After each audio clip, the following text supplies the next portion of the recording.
निम्ति मन्जुर छैन, किनभने यसको ओरिजिन, यसको उत्पत्ति नै पेठिक भएको कारणले संशोधनको कुनै गुन्जासै छैन। अब हामी एमसीसी को कुरा गरेर बसिरहेका छौँ। मैले अघि भने उहाँले चाहिँ नि एमसीसी गरिसकेका छन्, कार्यान्वयन भइसकेको छ, यसको चाहिँ तपाईँ समर्थन कि विरोध भन्दाखेरि मैले विरोध र समर्थन गर्नुपर्ने कुनै पनि जरुरी छैन, आवश्यकता छैन भनेर उहाँले भन्नुभयो। यत्रो देश पोलराइज भएको बेलामा एउटा विद्वान मित्रले यो चाहिँ न्युट्रल कुरा गर्ने है, यसलाई अन्यथा नमान्नु होला, मैले यस्तो कुरालाई हिजडा कुरा भन्ने गरेको छु। सरी है, सरी। बाबुरामको भन्दा कडा भयो। कसको कडा भयो मलाई थाहा छैन, कडा नरम जान्ने हो। म आफ्नो स्टेट बोल्ने मान्छे हो। मध्यमार्गी सोच भनेको दक्षिणपन्थी सोच हो। चारतिर लोकतन्त्र भनियो। लोकतन्त्र त आयो तर देश रहेन। लोकतन्त्र रहला तर देश रहने छैन। देशलाई उच्च प्राथमिकता दिनुपर्छ। डाक्टर साहब यो पनि हेर्नु होला, म डाक्टर साहबले देखाउँछु। यो आयोग गठनको प्रक्रियामा लीलामणिहरुको पार्टी के भन्छ? अध्ययन गर्नु पर्यो। 4 वर्ष हो अध्ययन पुगेन डाक्टर साहब, 4 वर्ष हो यो सम्झौता भएको, अझ अध्ययन किया छैन। एमसीसी आवश्यक छ भन्ने कुरा देखाउन एमसीसी कै समयमा हुम्लाको प्रकरण बाहिर ल्याए जस्तो मलाई लाग्छ। मिडियामा भन्दिन अलि सजिलै हुन्छ कि ठ्याक्क नेताहरू भन्यो आरोप लगाइदियो। क्रोनोलोजीमा नगइकन खाली अमेरिकाको विरुद्धमा मात्रै गइयो भने मन लाग्छ हामी अमेरिकी विरोधी मात्रै हुन्छौँ, नेतालाई उन्मुक्ति दिने हामीहरू मतियार हुन पुग्छौँ। यो हाम्रो भन्छ नि हामीले छनौट गरेर ल्याएको हाम्रै हो भन्ने कुरा 100% झुट हो। 100% झुट हो। यो अमेरिकाले अगाडि सारेको नीति अन्तर्गत ल्याएको एउटा स्ट्राटेजिकली रणनीतिक रूपले अगाडि सारेको आलोचनात्मक स्वर दिने मध्येमा एकजना प्रमुख भीमराव पछि उहाँ पनि हो। पछि किन उहाँ पछि भने यो अर्कै पार्टीले गरेको त्यसकारण उहाँ अहिले मैले सारमा बुझेको एमसीसी ठिक कि बेठिक उहाँले के पनि भन्नुभयो। यो एमसीसी नेपालको राष्ट्रिय हितका निम्ति बनेको बनाइदिएको भन्ने कुरा जो गरिरहेका छन् तिनीहरूले 100% झुट बोलेर नेपाली जनतालाई बेवकुफ बनाउन खोजिरहेका छन् भन्ने अर्थ। म अलि स्ट्रेटली नै भन्ने, मेरै पार्टीको नेताले पनि यसलाई समर्थन गरे भने म देशद्रोही भन्ने छु, यसलाई पास गर्ने कुराहरू गरे भने म देशद्रोही नै भन्ने छु, किनभने यो देशको हितको विरुद्धमा छ।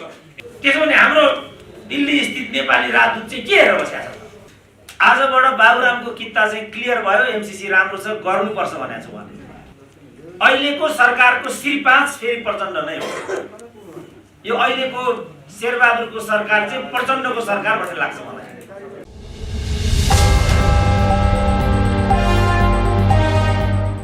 अब पछिल्लो समयमा लीलामणिजी पनि आइपुग्नु भयो, किनभने यसलाई लिएर आलोचनात्मक स्वर दिने मध्येमा एकजना प्रमुख भीमराव पछि उहाँ पनि हो। पछि किन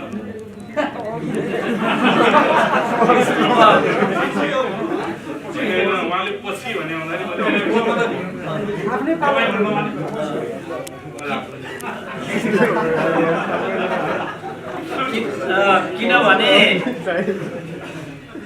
किन उहाँ पछि भने यो अर्कै पार्टीले गरेको त्यसकारण उहाँ भीमराव चाहिँ त्यसपछि मात्रै तर मन्त्री पनि हुनुभएको र एमसीसी को अङ्ग पनि रहनु भएको। मैले के भन्ने गरेको छु भने एमसीसी को बारेमा लीलामणिजीहरू भीमरावजीहरूले जति बोले पनि वर्षमान बोल्नु जरुरी छ, किनभने जुन बेला यो भएको थियो त्यो बेला उहाँ अर्थमन्त्री हुनुहुन्थ्यो र पछि विद्युत मन्त्री हुनुहुन्थ्यो। आजबाट बाबुरामको किता चाहिँ क्लियर भयो, एमसीसी राम्रो छ गर्नुपर्छ भनेको छ उहाँले। हिजो अलि अस्पष्ट थियो,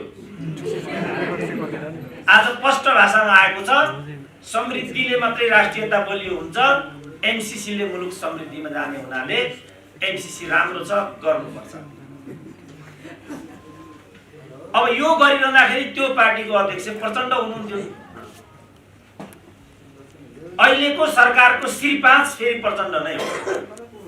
यो अहिलेको शेरबहादुरको सरकार चाहिँ प्रचण्डको सरकार भन्ने लाग्छ मलाई। त्यसकारण यसको क्रोनोलोजीमा जानुपर्छ। क्रोनोलोजीमा नगइकन खाली अमेरिकाको विरुद्धमा मात्रै गइयो भने मन लाग्छ हामी अमेरिकी विरोधी मात्रै हुन्छौँ, नेतालाई उन्मुक्ति दिने हामीहरू मतियार हुन पुग्छौँ। हाम्रो इस्वी 1950 को सन्धिलाई हेर्ने दृष्टिकोणदेखि नै यही आवाज रहेर आएको छ। 50 को सन्धि हाम्रा शासकहरूले गरे, त्यसबाट 2011 सालको कोशी सम्झौता पैदा भयो, त्यसपछि 16 सालको गण्डक सम्झौता पैदा भयो, त्यसपछि प्रजातन्त्र आयो, महाकाली पैदा भयो,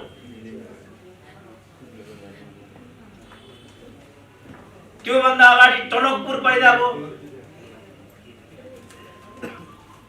अनेक संयुक्त विज्ञप्तिहरू जारी भएर आए, त्यसपछि एमसीसी हुन पुग्यो। यो एमसीसी मा 6 वटा सरकार संलग्न छ। बाबुरामको सरकार, खिलराजको सरकार, सुशील कोइरालाको सरकार, केपी ओलीको सरकार, प्रचण्डको सरकार, शेरबहादुरको सरकार।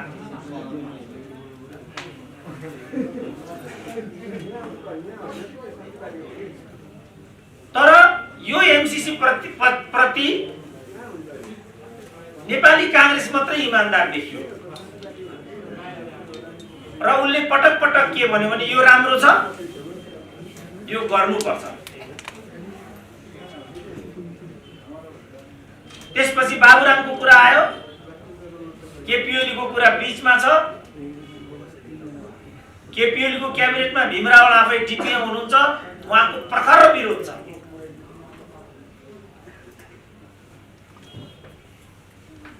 मेरो भनाइ चाहिँ के भने जनताका प्रतिनिधिहरू यिनीहरू जनताको अभिमत लिएर सरकारमा पुगेका छन्। हामीहरू कम्युनिस्ट हौं पनि भन्छन्। मैले बुझेसम्म कम्युनिस्ट भनेको राष्ट्रियतामा अविचलित प्रतिरक्षात्मक दृष्टिकोण भएको शक्ति हो। अब कम्युनिस्टकै सरकारको चाहिँ पहल कदमीमा एमसीसी हुन खोज्नु अनि सडकमा हामीहरू आउने परिस्थिति बन्नु, यो के कुरा हो भनेको मैले चाहिँ वर्षमान पूर्ण अर्थमन्त्री हुँदा अर्थ मन्त्रालयबाट जम्मा 4 वटा पत्रहरू गएको भन्ने सुन्छु म अमेरिकामा। लगातार ती पत्रहरूबाट एमसीसी को माग भएर गएको छ। सायद त्यसकारण वर्षमान पुन बोल्न नसक्नु भएको हो कि, किनभने यो परियोजना हामीले मागेको हो। अघि जो नेताहरूले भन्नुभयो यो चीनको विरुद्ध लक्षित छ, के हामीले चीनको विरुद्ध अमेरिकालाई बोलाएको हो? यही हो कुरा। प्रश्न हुनुपर्छ। पहिला बोलाउने अनि सम्झौता गर्ने, त्यसपछि यो कुरा के हो भनेर चिठी लेख्ने, यो के कुरा हो भनेको नि। उपयुक्त व्यक्ति उपयुक्त स्थान हुनुपर्छ भनेर म माग गर्थे नि। यसको कारण यो थियो किनभने एमसीसी को भाषा शेरबहादुर र ज्ञानेन्द्र बहादुर कार्कीले बुझ्छन् भन्ने कुरामा मलाई पटक्कै विश्वास लाग्दैन।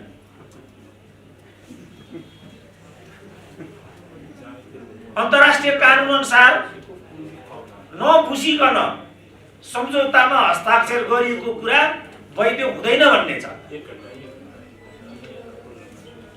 त्यसकारण उहाँहरूले बरु एमसीसी को लिखतमाथि सम्झौताको 11 बुँदा पठाउनु भन्दा यो नबुझिकन हामीलाई सही गराएको हुनाले विचार गरी पाऊँ भन्नु सबभन्दा उपयुक्त हुन्छ। प्रचण्डले यसमा 3टा कुरा गर्नुभएको छ। पहिलो कुरा यो अक्षरशः पास हुन सक्दैन, यो कुरा भन्नुभएको छ। दोस्रो कुरा, म प्रधानमन्त्री हुँदा यो बारे कुनै पनि पत्र मेरो टेबलमा आएको छैन, यो भन्नुभएको छ। तेस्रो कुरा, कोटेश्वरको जुलुसमा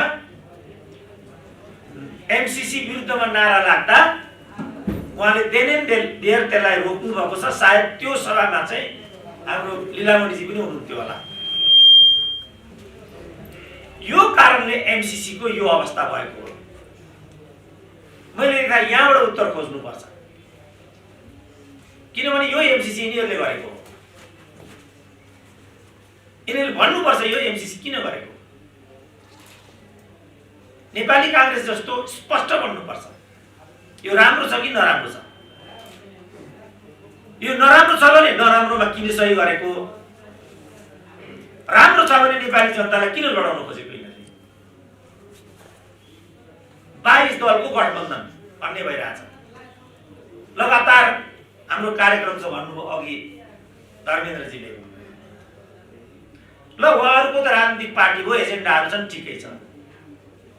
बाँकी नेपालीहरू पनि त्यहाँ उभिनु पर्ने किन। एकजनाले भन्नुभयो यो गठबन्धनमा हामीहरू पनि छौँ,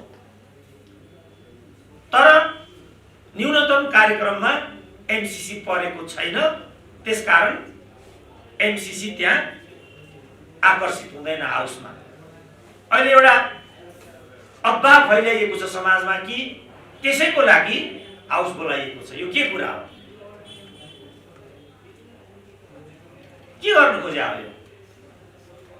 यसमा कसैको जवाफदेहिता हुन्छ कि हुँदैन, यी हुन् छलफल गर्नुपर्ने विषयहरू। खालि ठुलो कुरा गरेर, तर्कको कुरा गरेर, अमेरिकाको विरोध गरेर, अमेरिकाको एम्बेसी घेरेर, जसले यसमा सही गर्छ त्यसको औँला काट्छु भनेर, कालो पोसो लाउँछु भनेर, जो प्रतिनिधिहरू आइरहेछ ती घेराउ गर्छु भनेर के सङ्कटलाई लगाउन खोजेको हो। सूचना त आइसक्यो गृहमन्त्रीको। खड्ग ओलीले बोल्न दिएनन् भनेर आजको गठबन्धन आइराखेको छ। अब अहिले पनि बोल्न दिँदैनन् भनिँदैछ। यो के गर्न खोजेको। यी हुन् मूलभूत विषयहरू। यी मूलभूत विषयमा नआइकन कल्पित कुरा गरेर, हुँदै नहुने कुरा गरेर, उत्तेजनाको मात्रै कुरा गरेर अब पनि हामीले अर्म लिने हो भने हामी लक्ष्यमा कहिले पुग्ने त। हामी गन्तव्यमा कहिले हुने, हामी कहाँ समृद्धि कहिले आउने। खै शिक्षाको ग्यारेन्टी, खै स्वास्थ्यको ग्यारेन्टी। कोभिडमा छौँ आज हामी। यो कोभिडको 2 वर्ष राजनीतिक दलहरूले एक दिन पनि जनजीविका र जनताको कुरा गरेका छैनन्। स्थायित्व र 2/3 लागि हामीले यत्रो वामपन्थीको सरकार बनाएको। आज स्वयं उनीहरू लडालड गरेर त्यत्रो 2 शक्तिलाई उनीहरूले विघटन गरे, अनिश्चयको स्थिति पैदा गराए। यो आजको केन्द्रीय विषयवस्तु। यसो गर्ने अधिकार थियो कि थिएन वामपन्थी दलहरूलाई। कहिले यो भन्ने, कहिले त्यो भन्ने, त्यही यो र त्यो भन्ने क्रममा एमसीसी आइरहेको म। त्यसकारण लीलामणिजीहरूलाई मेरो अनुरोध के छ भने पार्टीभित्र गम्भीर रूपले त्यो बारेमा उहाँले भिन्न मत राख्नुपर्छ, छलफल गराउनुपर्छ। त्यहाँभित्र अल्पमत बहुमत गराउनुपर्छ र जसले एमसीसी को पक्षमा कुरा गरेको छ तिनीहरू पनि बाहिर आउनुपर्छ, जसले विपक्षमा गरेको छ ती पनि बाहिर आउनुपर्छ र जनतासँग यी प्रश्नहरू तल जानुपर्छ। होइन भने उहाँहरूले मात्रै लाचारी प्रकट गरेर आवाज त दिन खोजेको, तर हाम्रो केही जोर चलेन भन्ने कुरा जुन महाकालीका बेला भएको थियो। टनकपुर पञ्चायतकै पालामा भएको प्रोजेक्ट हो। गिरिजाले सुटुक्क टनकपुर गरिदिए, मिडियाहरूले आवाज उठाए, राष्ट्रलाई नै ढाँटे गिरिजा प्रसाद कोइरालाले। टनकपुर सम्झौता थिएन, समझदारी मात्रै थियो भन्ने कुरा विषय अदालतमा पुग्यो। अदालतले सन्धि नै भन्दियो। त्यसपछि पनि प्रवृत्तिहरूमा रोकावट आएन। तपाईहरुको सूचनाको लागि जुन सुशील कोइरालाको सरकार थियो, त्यो सरकारका पालामा जो सुषमा स्वराज नेपालको भ्रमणमा आएकी थिइन्, त्यसबेलाको संयुक्त विज्ञप्तिमा नेपाल र भारतको समन्वयात्मक विदेश नीति हुनेछ भन्ने एउटा बुँदा परेको छ। त्यही कारण यो टनकपुरको यो तुइनको कुरा नेपाल सरकारले उठाउन नसकेको कोही पनि एक शब्द बोल्दैन त त्यसमा।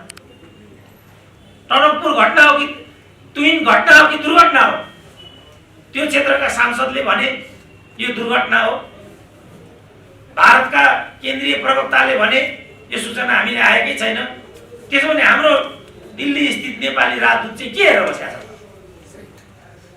आज सुस्ताको समस्या छ, कालापानीको समस्या छ, अनेक समस्याहरू छन्, तर हुम्लामा सीमा सम्बन्धी विवाद सुल्झाउनको लागि भनेर सिफारिस गर्नको लागि भनेर आयोग गठन भयो।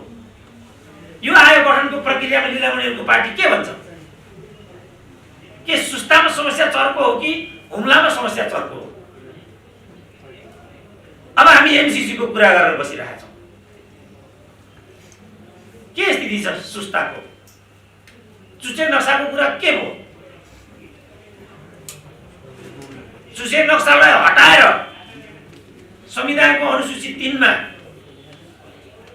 नेपालको निशाना छाप बनाइएको रहेछ। कसै नेपाली जनतालाई पनि त्यो कुरा थाहा थिएन। उहाँले त्यो विषय पनि उठाउनु भयो। चुचे नक्सा नेपालतिर त पार्नु भयो, तर त्यसपछि त्यो आवाज फेरि बन्द भयो। त्यसलाई लिएर हामीहरूले केही पनि भनिरहेका छैनौँ। यसरी क्रमशः चीन समस्या हो, चीनतिर नै सीमा विवाद छ अथवा दक्षिणतिर मात्रै सीमा समस्या छ भन्ने कुरा झुटो हो, उत्तरतिर पनि उत्तिकै समस्या छ भन्ने एउटा प्रपञ्च खडा गरेर पनि एमसीसी आवश्यक छ भन्ने कुरा देखाउन एमसीसी कै समयमा हुम्लाको प्रकरण बाहिर ल्याए जस्तो मलाई लाग्छ। यसमा त कोही पनि केही बोलेन त। त्यसकारण विषयान्तर गरेर काल्पनिक विषयहरूमा नेपाली जनतालाई उभ्याएर नेपाली बीचमा चाहिँ लडन्त भिडन्त गराउने लामो समयदेखि यो भएर आयो। कोशी गर्ने हामीले विरोध गर्नुपर्ने, गण्डकी गर्ने हामीले विरोध गर्नुपर्ने, महाकाली गर्ने हामीले आवाज उठाउनु पर्ने, टनकपुर गर्ने हामीले आवाज उठाउनु पर्ने, अरुण 3 गर्ने हामीले आवाज उठाउनु पर्ने। अरुण 3 को एउटै कुरा के थियो भने त्यहाँ विश्व ब्याङ्कको लगानी आउनेवाला थियो, त्यसकारण तीव्र विरोध भएको थियो। अब अहिले इन्डियन कम्पनी आयो, कोही पनि बोल्दैन त। अनि यो त इन्डियन कम्पनी ल्याउने योजना छ भन्ने कुरा त प्रश्न भइहाल्यो नि। अब हामीले खोजी गर्नु पर्यो अरुण 3 विरोध गर्नेहरू को हो। अहिले चुप लाग्ने स्थिति किन हो? यहाँ हो त उठाउनु पर्ने आवाज। अप्पर कर्णालीलाई लिएर 2टा डेलिगेसन त प्रचण्ड प्रधानमन्त्री हुँदा म आफै गएको थिएँ। हामीले भन्यौं अप्पर कर्णालीको समय सिद्धिसकेको छ। त्यो बेला लाइसेन्स नवीकरणको प्रक्रिया चलिरहेको रहेछ। प्रचण्डले भन्नुभयो जे आवाज तपाईहरु लिएर आउनु भएको छ भावनात्मक रूपमा म तपाईसँग छु र तपाईहरुले भनेको कुरातर्फ नै म सोच्दै छु। तर प्याराग्राफमा जीएमआरसँग अर्को बैठकमा कुरा चलिरहेको रहेछ। हामी बाहिर आयौं, बेलुकाको रेडियो नेपालले त फेरि जीएमआरको कम्पनी अप्पर कर्णालीको लागि समय थप हुने हो भन्ने समाचार त बाहिर आउँछ त। जीएमआर कम्पनीले अप्पर कर्णालीको प्रोजेक्ट कहिले पनि पूरा गर्दैन, महाकाली सन्धि पनि कहिले पनि पूरा हुँदैन, किनभने इन्डियाको नेपालमा होल्ड गर्ने पोलिसी छ। नदी नाला होल्ड गरेर राख्ने, त्यहाँ अन्य कसैलाई आउन नदिने, निरन्तर रूपमा बनाउनु पर्यो भने आफू बनाउने, आफू बनाउन सकेन भने नित्य महाकालीको पानी त बगिरहेको छ, त्यो पानी एकतर्फी भोग गरिरहने। आज 20 वर्ष लागेन महाकाली भएको, खै त महाकालीको कुरा। त्यसको लागि आयोग गठन गर्नु पर्दैन? किन महाकाली विलम्ब गरेको? त्यतातिर त छैन त कोही पनि। त्यसकारण यो नेपाली जनतालाई लडाउने खेल हो। हामीले लड्ने होइन, हाउस घेर्ने हो, लीलामणिजीहरूको पार्टी घेर्ने हो, प्रचण्डको घर घेर्ने हो र यसको उत्तर खोज्ने हो। अमेरिका यहाँ छैन आकर्षित, यो अमेरिकाले गरे होइन। यो 4 चिठी जो अर्थ मन्त्रालयबाट गएका थिए ती चिठी हेर्नुपर्छ भन्दा पहिला त्यहाँ कसको सही छ, के भनेर मागिएको छ त्यो बेला। हाँस्दैन अमेरिका हामीलाई देखेर बेकुब रहेछन् भनेर। त्यसकारण अब हामीहरूले पनि आफूलाई अलिकति परिपक्व बनाउनुपर्छ। नेताहरू मात्रै बाटा भए भन्ने कुरालाई अब हामीले मान्नु हुँदैन। नेताहरूको कारणले लोकतन्त्र आयो, त्यो कुरा सत्य हो, तर उनीहरू सँगसँगै हामी पनि बाटा भएका छौँ, यो पनि सत्य हो। अब हामी पनि लाटा छैन। यो कोडबाट हामीले आफूलाई प्रशिक्षित गर्नुपर्छ र जनताका आवाज उठाउनुपर्छ। अब अँध्यारोमा ढुङ्गा हान्ने र हावामा ज्यान फाल्ने कुरा छैन साथी हो। मर्यो भने त गरिबकै छोरो मर्छ, जनयुद्धमा पनि यही हो। नेताको छोरो त बिरलै मर्यो जनयुद्धमा पनि, गरिबकै छोरो मर्छ त्यहाँ पनि, फेरि पनि त्यही हुन्छ। त्यस कारणले ज्यान पनि बचाउने हो, देश पनि बचाउने हो, तर फटालाई चाहिँ नङ्ग्याउने हो। यो आजको केन्द्रीय विषय हो र आजको नेतृत्व नै समस्याको जड हो। हामीले फटाहरूलाई चिन्नुपर्छ। यी फटाहरूले गर्दा आज हाम्रो देशको अवस्था यो भयो। कहिले क्रान्तिको नाममा, कहिले जनआन्दोलनको नाममा, कहिले मधेस आन्दोलनको नाममा, कहिले के नाममा, तर नेपाली जनताहरू मात्रै ठगिए। त्यसकारण यी ठगहरूलाई अब नङ्ग्याउनुपर्छ। हामी ठगिनु हुँदैन। यो देशलाई सुरक्षित राख्नुपर्छ र यो देश सिद्ध्याउनेहरूलाई बबन्डर खडा गरेर यो देश सिद्ध्याउने पनि प्रपञ्च हुन सक्छ।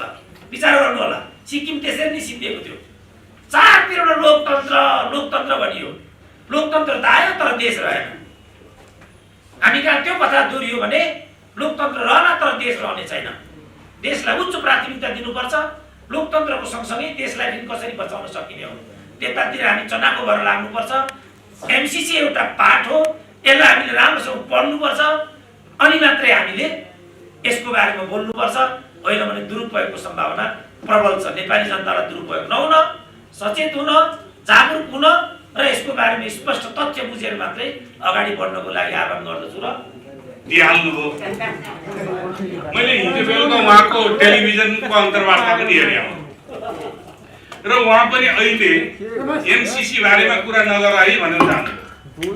किनकि यो अहिले मैले सारमा बुझेको एमसीसी ठिक कि बेठिक उहाँले के पनि भन्नुभएन। अध्ययन गर्नु पर्यो। 4 वर्ष हो अध्ययन पुगेन डाक्टर साहब, 4 वर्ष हो यो सम्झौता भएको, अझ अध्ययन किया छैन। यो मुलुकको यत्रो संवेदनशील विषय छ, राष्ट्रिय स्वतन्त्रता र स्वाधीनताको विषय छ। तपाईले बोलेको कुराहरु सुने मैले।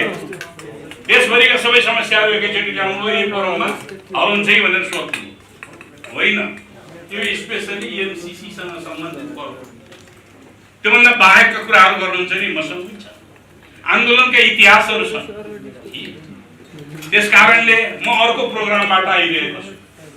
1.5 घण्टा ढिलो आउनु भन्ने आरोप लगाउनु भयो। म काममा थिएँ। काम नभएको आरोप हुन्छ। म फेरि पनि काममा छु। म 4 बजे अर्को प्रोग्राममा पनि पुग्नुपर्ने छ।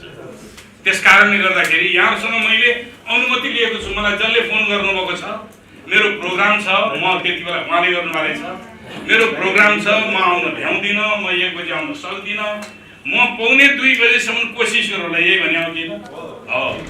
त्यसकारणले गर्दाखेरि यो चाहिँ मिडियामा भन्दिन अलि सजिलै हुन्छ कि ठ्याक्क नेताहरू भन्यो आरोप लगाइदियो, यही सजिलो हुन्छ। त्यो चाहिँ म क्षमा प्रार्थी छु। म अब यो विषयमा मात्रै केन्द्रित। एमसीसी सम्झौताका सन्दर्भमा यो प्लेटफर्ममा मैले 4 पटक बोलिसकेँ। यो अहिले 5औं पटक। त्यसकारणले एमसीसी का बारेमा म पुराना कुराहरू दोहोर्याउँदैन। म यसभित्रका फेरि नयाँ आयामहरूका बारेमा, एमसीसी सम्बन्धी नयाँ आयामहरूको बारेमा दोहोर्याउन चाहन्छु। नयाँ आयामहरू के हुन् यहाँ अहिले भन्ने गरिएको छ, खुब प्रचार गरिएको छ। त्यो यो हामीले रोजेको, हामीले नै मागेको सम्झौता, हामीले नै मागेको प्रोजेक्ट हो। त्यसकारणले यो अमेरिकाले उनले ला भनेर दिएको होइन, यो हामीले मागे हो भन्ने म तपाईहरुलाई प्रुफ दिन्छु। म अरु धेरै कुराहरू गर्ने भन्दा पनि डाक्टर साहब यो पनि हेर्नु होला। म डाक्टर साहबले देखाउँछु। यो नेपाल ब्रोड डायग्नोस्टिक रिपोर्ट 2014 मा प्रकाशित है। म प्रुफ सहित राख्दै छु। यसको नेपाल यसको 2011 बाट अनुसन्धान यस बारेमा अध्ययन सुरु भएको छ। 2011 बाट यो 2014 मा प्रकाशित रिपोर्ट। यसका यो चाहिँ फाइनान्स मिनिस्ट्री, यसको लियाजो मिनिस्ट्री, फाइनान्स मिनिस्ट्रीले कोअर्डिनेट मात्र गर्ने। यसको निम्ति छुट्याइएका एक्सपर्टहरू विज्ञहरू को हुन् भन्दाखेरि यसको सरकारको तर्फबाट मधु मरासिनी भन्नेले समन्वय गर्नुभएको छ। यसमा टिम मेम्बरमा चिरञ्जीवी नेपाल, श्रीराम पौडेल, मिनबहादुर श्रेष्ठ, पुष्पलाल साक्य, सुरवीर पौडेल, देवराज अधिकारी, भवानी ढुङ्गाना, हेमन्त दवाडी, दिनेशराज पन्त, हरिशंकर भट्टराई यसको नेपाल सरकारले बनाएका टिमका मेम्बर। यो नेपाल सरकारले के अध्ययन गर्नको लागि त भन्दाखेरि नेपालको डेभलपमेन्टको हर्डल के हो, समस्या के हो, नेपालको विकासको अवरोधहरू के हुन् भन्ने कुरा अध्ययन गर्नको निम्ति भनेर यो टिम बन्यो। अब यो टिम यो कसले सञ्चालन गर्यो त अब हेर्नु, अब यही हो सबभन्दा महत्त्वपूर्ण। युनाइटेड स्टेट्स गभर्नमेन्ट संयुक्त राज्य अमेरिकाको सरकारको लीड एजेन्सी नेतृत्वदायी निकायका रूपमा को आउँछ मिलेनियम च्यालेन्ज कर्पोरेसन एमसीसी। यसको 8-9 जना यसका चाहिँ के 8 जना यसका टिम मेम्बर छन्। टिम मेम्बरको नेतृत्व ब्राडले कनिङहम अर्थशास्त्री टोली नेता एमसीसी। यसमा यूएसएफ र एमसीसी का टोली सदस्यहरू छन्। 8 जना टोली सदस्यहरूले यो अनुसन्धान गरेका छन्। अब यसले निकालेको निष्कर्ष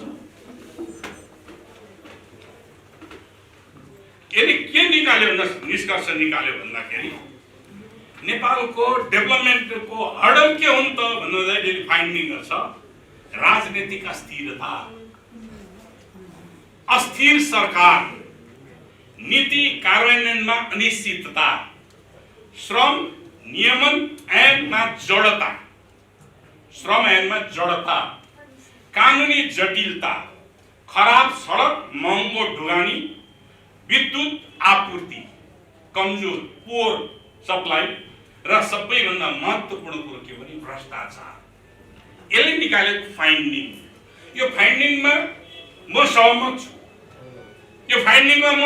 छु, तर यो सेलेक्सन प्रोजेक्ट सेलेक्सन कसरी भयो त यो फाइन्डिङ दिँदै सँगसँगै यो प्रोजेक्ट सेलेक्सन गर्नका निम्ति थ्रेसहोल्ड भनेर दिएको छ।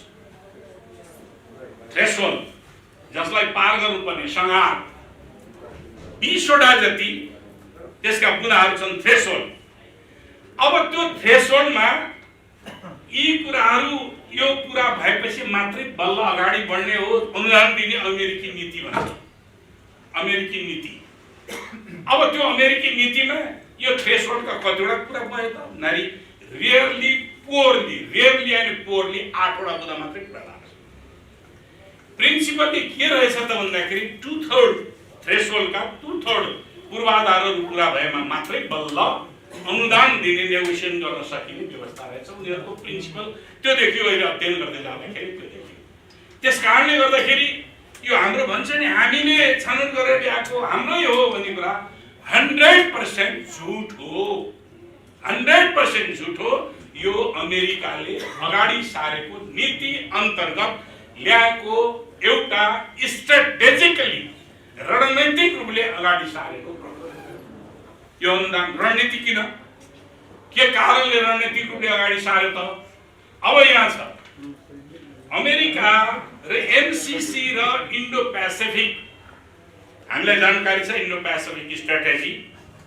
त्यो इन्डो पेसिफिक स्ट्र्याटेजीको रिलेसन के हो? इन्डो पेसिफिक स्ट्र्याटेजी कहिले सन् 2017 मा इन्डो पेसिफिक ट्रम्पको पालामा आइपीएस इन्डो पेसिफिक स्ट्र्याटेजी भनेर निर्माण भएको। योभन्दा अगाडि 1960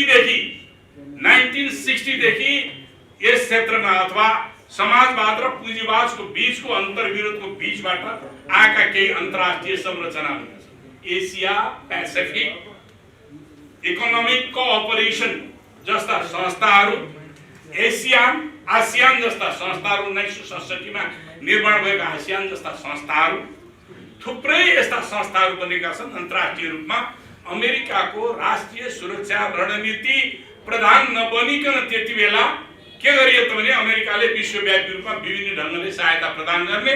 त्यसमा उनीहरूको पहिलो प्राथमिकता के देखिन्छ त भन्दाखेरि विश्वमा आफ्नो प्रभुत्व कायम गर्न, कहिलेकाहीँ क्रिस्चियनाइजेसन क्रिस्चियनाइजेसनको माध्यमबाट पनि, कहिले पोलिटिकल एलायन्स निर्माण गरेर विश्वमा ध्रुवीकरण गर्ने प्रक्रियामा अमेरिकाले काम गरेको छ। सन् 2001 मा ट्विन टावरको घटना पछाडि एमसीसी को अवधारणा 2002 मा मेक्सिको अन्तर्राष्ट्रिय स्तरको ब्याङ्कर्सहरूको बैठकमा जर्ज डब्ल्यू बुश जुनियरले यो अवधारणा अगाडि राखे। त्यो अवधारणा राख्ने बेलामा के भएको छ भने संयुक्त राष्ट्र संघले धनी देशहरूले गरिब देशहरूलाई आफ्नो बजेटको 0.7% बजेट अनुदानका निम्ति उनीहरूको इन्फ्रास्ट्रक्चर डेभलपमेन्ट गर्नको निम्ति छुट्याउनु पर्छ भनिएकोमा त्यहाँ अमेरिकाले 0.3% छुट्याउने कमिटमेन्ट गरेको छ। त्यो कमिटमेन्टको साथसाथै यो थ्रेसहोल्ड राखेर मात्र दिने कुरा गरेको छ। यो यसको 2017 मा अनि त्यसपछि 2003 को डिसेम्बरमा एमसीसी एक्ट पास भयो। 2003 को डिसेम्बरमा एमसीसी एक्ट सिनेटले पास गर्यो। 2004 को जनवरीबाट यो अपरेसन भएको छ। एमसीसी ले सहायता दिन थालेको 2005 बाट मेडागास्कर र हन्डुरासमा पहिलो पटक उसले चाहिँ मेडागास्कर र हन्डुरासमा उसले पहिलो पटक अनुदान दिएको छ। र अहिले मेडागास्करको स्थिति लगभग संसारभरि अहिले 12 वटा राष्ट्रहरूले अमेरिकाले दिएको यो सहायता सम्बन्धमा त्यहाँ चाहिँ धेरै प्रकारका विद्रोह भए, जनताका विरोध भए, तीहरू क्यान्सल भइसकेका छन्। मैले यहाँसँग राख्न खोजिरहेको कहिलेको कुरा के हो भने अहिले हिजो बेलुका रामशरणजीको अन्तर्वार्ता पनि हेरेँ मैले। सँगसँगै हाम्रो सुरेन्द्र डाक्टर साहबको पनि हेरेँ। डाक्टर साहबको चाहिँ प्राइम टिभीमा थियो, अस्ति हो क्या अरे सायद। अनि मैले अघि भने उहाँले चाहिँ एनसीसी गरिसकेका छन्, कार्यान्वयन भइसकेको छ, यसको चाहिँ तपाईँ समर्थन कि विरोध भन्दाखेरि मैले विरोध र समर्थन गर्नुपर्ने कुनै पनि जरुरी छैन, आवश्यकता छैन भनेर उहाँले भन्नुभयो। यत्रो देश पोलराइज भएको बेलामा एउटा विद्वान मित्रले यो चाहिँ न्युट्रल कुरा गर्ने है, यसलाई अन्यथा नमान्नु होला, मैले यस्तो कुरालाई हिजडा कुरा भन्ने गरेको छु। सरी है, सरी। बाबुरामको भन्दा कडा भयो। कसको कडा हो मलाई थाहा छैन, कडा नरम जान्ने हो क्या। म आफ्नो स्टेट बोल्ने मान्छे हो। स्टेट बोल्ने मात्रै मैले नङले चिमड्दैन त्यो कडा छ कि गरम नरम छ भनेर। त्यस कारणले गर्दाखेरि यो होइन। यति बेला मध्यमार्गी सोच भनेको दक्षिणपन्थी सोच हो। मध्यमार्गी सोच भनेको देशको हितको निम्ति उठाएको, राष्ट्रिय हितको निम्ति उठाएको महत्त्वपूर्ण सोच छ भने त्यसलाई पनि ग्यालुट गर्ने सोच के हुन्छ भने त्यो राष्ट्रको हितको विपरीत हुन्छ। त्यस कारण मैले यसरी बुझ्ने गरेको छु। मेरै पार्टीले पनि बेठी कुरा आयो भने बेठी भनेर विरोध गर्छु। स्ट्रगल गर्छस् कि गर्दैनस् भन्नुभयो लीलामणिले नोट अफ डिसिजनले। यहाँलाई थाहा छैन 2077 साल भाद्र 26 गते हाम्रो पार्टीले तत्कालीन नेपाल कम्युनिस्ट पार्टी नेकपाले 16 बुँदे संशोधन सहित पारित गर्ने प्रस्ताव राख्दाखेरि मैले हो नोट अफ डिसिजन। त्यो मेरो निम्ति मन्जुर छैन, किनभने यसको ओरिजिन, यसको उत्पत्ति नै बेठिक भएको कारणले संशोधनको कुनै गुन्जासै छैन। हामीले मात्र संशोधन गरेर हुँदैन। अमेरिकाले गर्दैन भनिसक्यो, अफिसियली उसले गर्दैन भनिसकेको छ। जब उसले गर्दैन भनिसकेको छ, मूल सम्झौता यो सम्झौतामा संशोधन गर्दैन भनिसक्यो। यो सम्झौतामा संशोधन गर्दैन भनिसकेपछि अरू सम्झौताको कमा पुलिस र संशोधन गरेर कुनै अर्थ रहन्छ? रहँदैन। त्यसकारणले अर्को हाम्रो पार्लियामेन्टले मात्रै संशोधन गरेर अर्थ रहँदैन। हाम्रो पार्लियामेन्टमा संकल्प प्रस्ताव पारित गरेर पनि त्यसको अर्थ छैन। त्यसकारणले यसलाई आउटराइट रिजेक्ट गर्नुपर्छ भनेर नोट अफ डिसिजन लेख्ने र मैले पार्टीमा राखेँ। यो मेरो सार्वजनिक जीवनमा चाहिँ जनताको बिचमा जाने हो मेरो नोटिस दिनु, मैले सार्वजनिक पनि गरेँ। त्यसकारणले गर्दाखेरि यो एमसीसी नेपालको राष्ट्रिय हितका निम्ति बनाइदिएको भन्ने कुरा जो गरिरहेका छन् तिनीहरूले 100% झुट बोलेर नेपाली जनतालाई बेवकुफ बनाउन खोजिरहेका छन् भन्ने मात्रै। म अलि स्ट्रेटली नै भन्ने, मेरै पार्टीको नेताले पनि यसलाई समर्थन गरे भने म देशद्रोही भन्ने छु। यसलाई पास गर्ने कुराहरू गरे भने म देशद्रोही नै भन्ने छु, किनभने यो देशको हितको विरुद्धमा छ। यति मात्रै छैन, यसका धेरै कुराहरू छन्, यसका पाटहरू, यसका पक्षहरू धेरै पक्षहरूमा छन्। त्यसैले अब यो कस्तो कुरो छ भन्दाखेरि यो संसदबाट किन अनुमोदन गर्नु पर्यो यहाँ प्रश्न उठ्छ। संसदबाट अनुमोदन अरू सम्झौता भएर नि किन गर्नु पर्यो? मित्रहरू, 2003 मा अमेरिकाले मिलेनियम च्यालेन्ज एक्ट बनायो, MCC millennium challenge corporation act बनायो, कानुन बनायो, 2004 मा अपरेट गर्यो। त्यही मिलेनियम च्यालेन्ज एक्ट अन्तर्गत हामीसँग सम्झौता भयो। यो सम्झौता भइसकेपछि यो पार्लियामेन्टले इन्डोर्स गरिदियो भने के हुन्छ, यो ऐन बन्छ। यो ऐन बन्यो भने के हुन्छ, मिलेनियम च्यालेन्ज एक्टलाई हामीले फलो गर्नुपर्ने हुन्छ, अमेरिकाको कानुनलाई हामीले पनि मान्नुपर्ने हुन्छ। अब यो अमेरिकाको कानुनलाई हामीले पनि मान्नु पर्नका निम्ति किन भन्दाखेरि पार्लियामेन्टले कानुन पास गरिसकेपछि त अर्कोचोटि त्यो कानुन नफेरेसम्म त त्यो जीवित हुन्छ। त्यही जीवित कानुनको भित्रबाट अमेरिकन इन्ट्रेस्टहरू यहाँ सबै प्रवेश गर्नुपर्छ, यही कानुनको भित्रबाट। त्यसकारणले यो कानुन बनिसके पछाडि, यो कानुन बनिसके पछाडि पार्लियामेन्टले कानुन फेर्न अलिक जटिलै हुन्छ। कानुन फेर्नका निम्ति अलिक जटिलै पर्छ। किन जटिल पर्दछ, हाम्रो पोलिटिकल सिस्टममा के अरे हाम्रो चाहिँ मुलुकमा के देखिन्छ भने संसारमा त्यो देखिया छैन क्या। दुईटा चिजमा संसारमा कहीँ पनि विभाजन भएको देखिन्छ, एउटा डेभलपमेन्ट विकास, अर्को राष्ट्रियतामा संसारमा कहीँ पनि कुनै पनि मुलुकमा विवाद देखिन्छ। इन्डियामा हेर्न जानुहोस्, जोसुकै सरकार आओ, कांग्रेस आयो, बीजेपी आओ अथवा सीपीएमै सरकार आओस्, फरेन पोलिसीमा के पनि चेन्ज हुँदैन। हामी कहाँ सबभन्दा बढ्ता अहिले अमेरिकाको सरकार फेरियो, बाइडेनको सरकार आछ, के फरेन पोलिसीमा चेन्ज भएको छ? न, के पनि चेन्ज हुँदैन। अन्तर्राष्ट्रिय एउटै मापदण्ड हुन्छ, राष्ट्रलाई सबभन्दा माथि राख्ने उनीहरूको हरेक संसारका पनि। तर हाम्रै मुलुक हो जहाँ डेभलपमेन्टमा पनि विवाद हुन्छ, विकासमा पनि विवाद हुन्छ, राष्ट्रियतामा पनि विवाद हुन्छ। राष्ट्रिय सार्वभौमताका प्रश्नहरूमा कसैले यसलाई राष्ट्रघाती देखिरहेका छौँ, कसैले यसलाई हाम्रो देश विकास गर्ने स्वर्गको अनुपम दस्तावेजको रूपमा बुझिरहेका छन्। के सत्य त्यस्तै हुन्छ? सत्य यी तथ्य एउटा हुन्छ, सत्य धेरै हुन्छ नि। सत्य मेरो सत्य थाहा, मैले देखेको सत्य थाहा, तथ्य त एउटै हुन्छ, फ्याक्ट एउटै हुन्छ, जतिसुकै भए पनि फ्याक्ट केही पनि हुँदैन। सत्य एउटा दृष्टिकोण हो, तथ्य के हो भने युनिभर्सल चिज हो। त्यस कारणले गर्दाखेरि यो स्थिति हो। अब मैले यो कुराहरू तपाईँहरूसँग यी धेरै विषयमा चाहिँ आज राख्न चाहिन भनेर भन्दाखेरि यो विषयमा धेरै कुराहरू आइसकेका कारणले गर्दाखेरि चाहियो। अब योसँग जोडिएका अरू फेरि उहरू आउने गर्दछन्। अहिले हामीलाई के जाँच्ने गरिएको छ भने एमसीसी र के अरे आइपीएस र बीआरआई एउटै हुन् भन्ने गर्छ। बेल्ट एन्ड रोड इनिसिएटिभ चीनले अगाडि सारेको र एमसीसी अमेरिकाले सारेको। चीनले 2013 मा सार्यो, अमेरिकाले 2017 मा सार्यो। म तपाईहरुलाई उनीहरुकै डकुमेन्ट हेरेर निकालेको निष्कर्ष म बताइदिन्छु। बीआरआई को अवधारणा, बीआरआई को अब्जेक्टिभ के रहेछ भन्ने ग्लोबल पीस एन्ड फ्रेन्डशिप एउटा, कनेक्टिभिटी संसार सम्बन्ध दुईटा, शेयर्ड फ्युचर फर म्यानकाइन्ड मानव जातिको लागि भविष्य साझा भविष्यको निर्माण, common development, share prosperity and cooperation, economic cooperation, cultural exchange. यसको बीआरआई का अब्जेक्टिभ मैले जति डकुमेन्ट भेटे त्यहाँ सेक्युरिटी सम्बन्धी एउटा शब्द पनि कहीँ परेको छैन, सुरक्षा सम्बन्धी एउटा शब्द साइन सेन्टेन्स के शब्द पनि परेको छैन। अब यो आइपीएस को के छ, कम्ब्याटिङ टेररिस्ट थ्रेट भन्छ। अब कम्ब्याटिङ टेररिस्ट थ्रेट भन्ने बित्तिकै म यहाँलाई एउटा कुरा बताइदिहालौँ यससँग जोडेरै।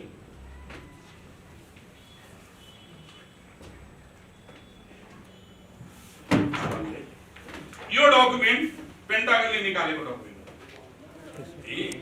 यो Indo Pacific strategy, Indo Pacific चाहिँ स्ट्रेटेजी रिपोर्ट हो। 2019 मा जुन 1 मा निकालिएको रिपोर्ट हो।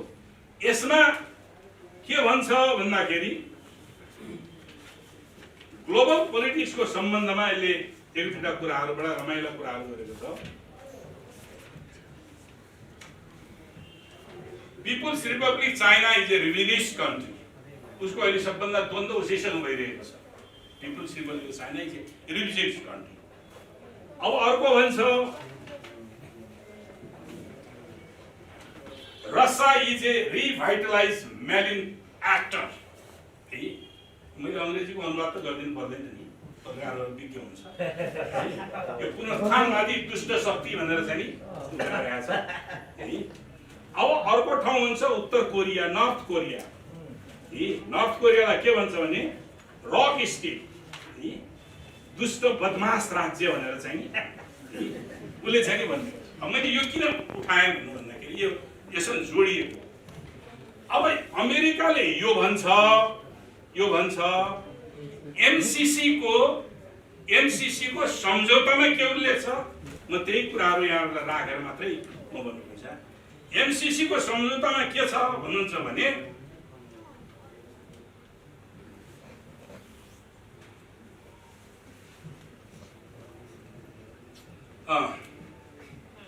एमसीसी को सम्झौताको 5(1) मा एउटा छ, एमसीसी वित्त व्यवस्था उपयोग र प्रस्तुत सम्झौता निरन्तर कार्यान्वयन वा कार्यक्रमले वर्तमान वा भविष्यमा लागू हुने प्रचलित कानुन वा संयुक्त राज्य अमेरिकाको सरकारको नीति उल्लङ्घन गरेमा एमसीसी खारेज गर्ने। वर्तमान वा भविष्यमा बन्ने कानुन, अहिले बनेको कानुनको पनि विरोध हुनु भएन, भविष्यमा बन्ने कानुन। अर्को 6(4) ले के भन्छ, यहाँ 6 को चाहिँ उसमा लागू हुने कानुन प्रस्तुत सम्झौता एक अन्तर्राष्ट्रिय सम्झौता हो र सोही अनुरूप यो सम्झौताका हकमा अन्तर्राष्ट्रिय कानुनका सिद्धान्तहरू लागू हुनेछन्। यो वास्तवमा अमेरिकाले हामीलाई दान दिने भइसकेपछि दान, दातव्य, पुरस्कार, अनुदान आदिमा शर्तहरू हुँदैनन्। दान लिने भने शर्त हुन्छ हुँदैन, दातव्य शर्त हुन्छ, पुरस्कारमा शर्त हुन्छ हुँदैन, अनुदानमा शर्त हुन्छ हुँदैन। तर यो शर्तकै भारी।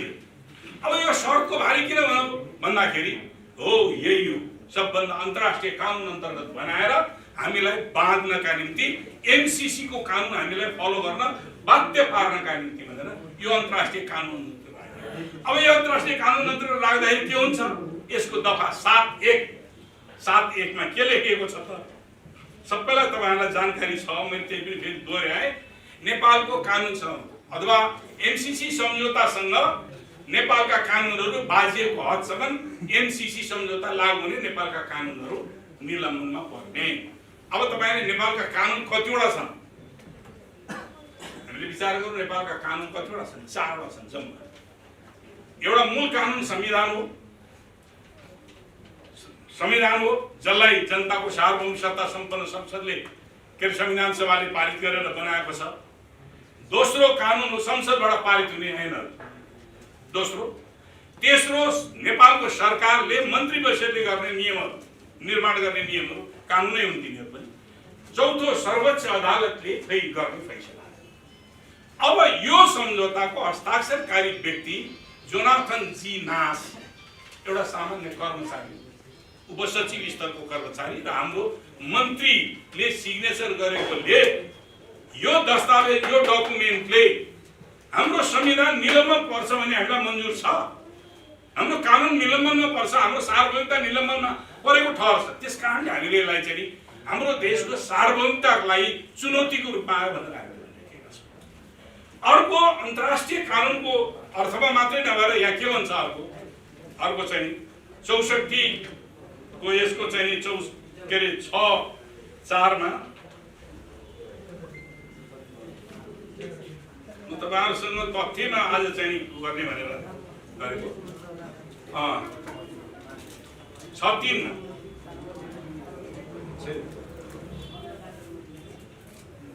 अर्को यो के भन्छ, के अरे 6(3) ख मा हो, 6(2) ख मा बोल्नुस् है, 6(2) ख 6(3) कार्यक्रमका सम्बन्धमा प्रस्तुत सम्झौता र अन्य कुनै सम्झौतामा बाजिएमा परस्पर असहमत भएमा प्रस्तुत सम्झौता अमान्य, प्रस्तुत सम्झौता लागू हुने। यो भने कि हाम्रो देशले अरु कुनै मुलुकसँग कुनै सम्झौता गर्यो, चीनसँग गर्यो, उसँग चाहिँ के अरे कोरियासँग गर्यो, बा चाहिँ रुससँग गर्यो, बा भारतसँग गर्यो भने यदि त्यो गरेको सम्झौता अहिले हामीले गरेको सम्झौतासँग बाजियो भने त्यो सम्झौता खारेज हुन्छ। यसको यही कार्यक्रमका सम्बन्धमा प्रस्तुत सम्झौता र अन्य कुनै सम्झौता बाजिएमा बा परस्पर असंगत भएमा प्रस्तुत सम्झौता लागू हुने। यो सम्झौता लागू हाम्रो स्वतन्त्र देशले अरु कुनै मुलुकसँग हामीले गर्ने सम्झौता लागू हुने कि न? अमेरिका र अहिले एउटा उदाहरण दिन्छु म। अमेरिका र के अरे इरानको बीचमा दुश्मनीपूर्ण सम्बन्ध छ। अमेरिका र भारतसँग के अरे अमेरिका र भारतको मैत्रीपूर्ण सम्बन्ध छ, भारत र इरानको मैत्रीपूर्ण सम्बन्ध छ। त्यो मात्रै नभएर हाम्रै उदाहरण हेरौँ, अमेरिका र चीनको प्रतिद्वन्दिता छ। हामीले चीनसँग सम्झौता गर्न पाउने कि नपाउने, जो हाम्रो इन्ट्रेस्टमा छ। अमेरिकाको कानुनको विपरीत हुन्छ, एमसीसी कानुनको विपरीत हुन्छ, तर हामीले गर्न पाउने कि नपाउने भन्नु भन्दाखेरि यो सम्झौताले के भन्छ, नपाउने भन्नुहुन्छ। यसले नपाउने हाम्रो सार्वभौमतामाथि यसले खण्डित गर्यो। मैले आज यहाँसँग अलिकति बेग्लै ढङ्गले यसका केही तथ्यहरूसँग जोडिएर मात्रै मैले कुरा गर्न खोजिरहेको छु। त्यसैले हाम्रा अनि यो चाहिँ जो पुनरुत्थानवादी, दुष्ट, संशोधनवादी, बदमाश राज्य भनेको छ, त्यो त उसका दुश्मन राज्यहरू भए। त्यो दुश्मन राज्यहरूसँग नेपालको त कुनै दुश्मनी छैन। नेपालको दुश्मनी नभएको राज्यसँग हामीले सम्झौता गरेर हाम्रो व्यापार, हाम्रो लगानी, विस्तार आदि चिज गर्ने किन? जस्तो कोरिया, नर्थ कोरिया टनल टेक्नोलोजीमा सबभन्दा राम्रो मानिन्छ। टनल टेक्नोलोजीमा नर्थ कोरियासँग हामीले टनल टेक्नोलोजीको उपयोग गर्न बारेमा हामीले चाहिँ सम्झौता गर्न पाउने कि नपाउने? नपाउने। अमेरिकाका कारणले हामीले यहाँका हामी कहाँ बसेका व्यापारीहरूलाई नेपाल सरकारले निष्कासन गरेको छ। कोरियन व्यापारीहरूलाई निष्कासन, होटल चलाएर बसेका थिए तिनीहरूलाई निष्कासन गरेको छ। यो के हो भने अमेरिकाको कानुन हामीले मान्नुपर्ने बाध्यता भएन हो। यी यस्ता प्रश्नहरू छन् जुन प्रश्नहरूले सम्झौताले हाम्रो सिधै हाम्रो सबरेन्टिमाथि च्यालेन्ज